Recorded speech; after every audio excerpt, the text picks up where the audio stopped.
السلام علیکم every one. دو پراٹھے، ایک فکر انگیز اور سبق آموز واقعہ۔ ابو نصر نامی ایک شخص اپنی بیوی اور ایک بچے کے ساتھ غریبی کی زندگی بسر کر رہا تھا۔ ایک دن وہ اپنی بیوی اور بچے کو بھوک سے نڈھال اور روتا بلکتا گھر میں چھوڑ کر خود غموں سے چور کہیں جا رہا تھا۔ راہ چلتے چلتے اس کا سامنا ایک عالم دین حضرت احمد بن مسکین سے ہوا، جسے دیکھتے ہی ابو نصر نے کہا، اے شیخ، میں دکھوں کا مارا اور غموں کا مارا ہوں۔ شیخ نے کہا، میرے پیچھے چلے آؤ، ہم دونوں سمندر پر چلتے ہیں۔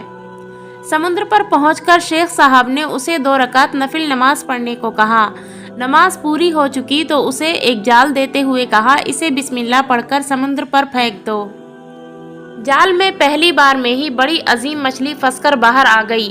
شیخ صاحب نے ابو نصر سے کہا، اس مچھلی کو جا کر فروخت کرو اور حاصل ہونے والے پیسوں سے اپنے گھر والوں کے لیے کچھ کھانے پینے کا سامان خرید لینا۔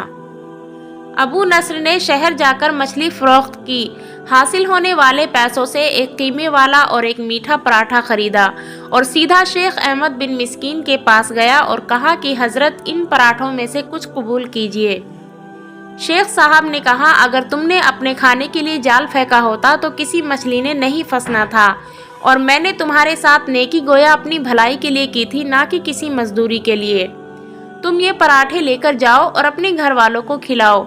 ابو نصر پراٹھے لیے خوشی خوشی اپنے گھر کی طرف جا رہا تھا کہ اس نے راستے میں بھوک سے ماری ایک عورت کو روتے دیکھا، جس کے پاس ہی اس کا بے حال بیٹا بھی بیٹھا تھا۔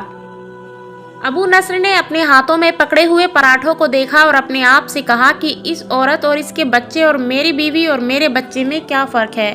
معاملہ تو ایک ہی جیسا ہے، وہ بھی بھوکے ہیں اور یہ دونوں بھی بھوکے ہیں، پراٹھے کس کو دوں؟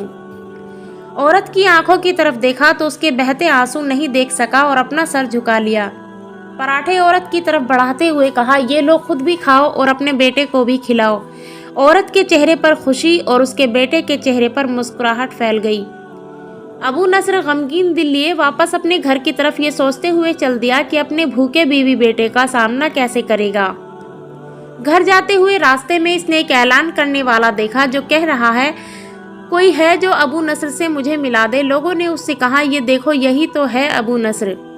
اس نے ابو نصر سے کہا، میرے باپ نے میرے پاس آج سے 20 سال پہلے 30,000 درہم امانت میں رکھے تھے، مگر یہ نہیں بتایا تھا کہ ان پیسوں کا کیا کرنا ہے۔ جب سے تیرے والد فوت ہوئے ہیں میں تجھے ڈھونڈتا پھر رہا ہوں کہ کوئی میری ملاقات تجھ سے کرا دے۔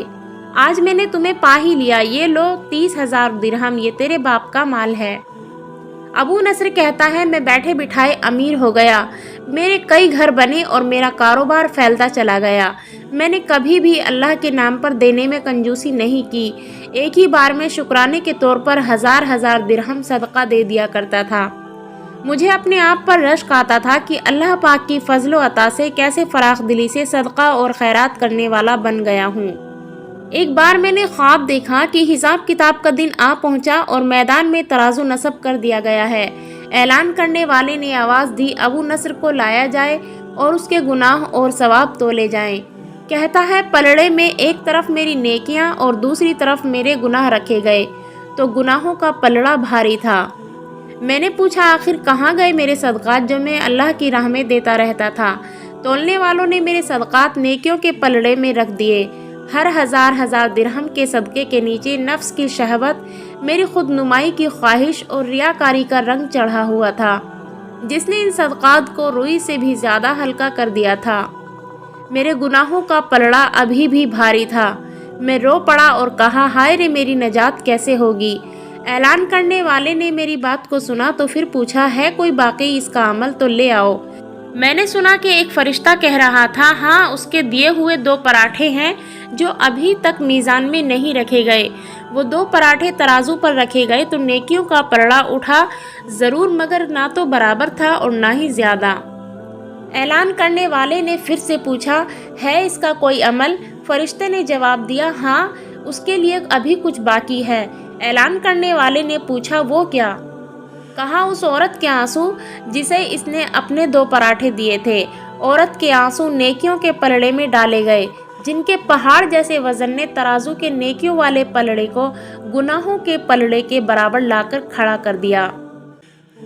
ابو نصر کہتا ہے، میرا دل خوش ہوا کہ اب نجات ہو جائے گی۔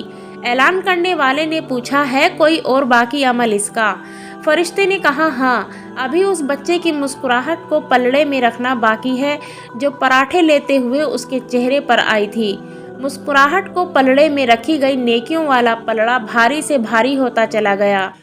اعلان کرنے والا بول اٹھا، یہ شخص نجات پا گیا ہے۔ ابو نصر کہتا ہے میری نیند سے آنکھ کھل گئی اور میں نے اپنے آپ سے کہا، اے ابو نصر، آج تجھے تیرے بڑے بڑے صدقوں نے نہیں بلکہ آج تجھے تیرے 2 پراٹھوں نے بچا لیا۔ اس واقعے سے ہمیں سبق لینا چاہیے کہ اللہ کے فضل و کرم سے اللہ نے ہمیں امیر اور دولت مند بنا دیا ہے، تو خدا را خلوص کے ساتھ اپنی دولت کا صحیح استعمال کریں۔ آپ کے مال و دولت پر اگر آپ کے اہل خانہ، آپ کے رشتہ داروں کا حق ہے تو اسی دولت پر غریبوں کا بھی حق ہے۔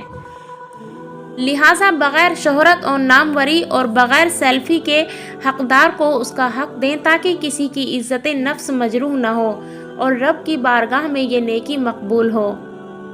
میرے بھائیوں اور بہنوں، یہ نازک ترین وقت امتحان کا ہے، غریبوں کی غربت اور صبر کا امتحان، امیروں مالداروں کے خلوص اور سخاوت کا امتحان۔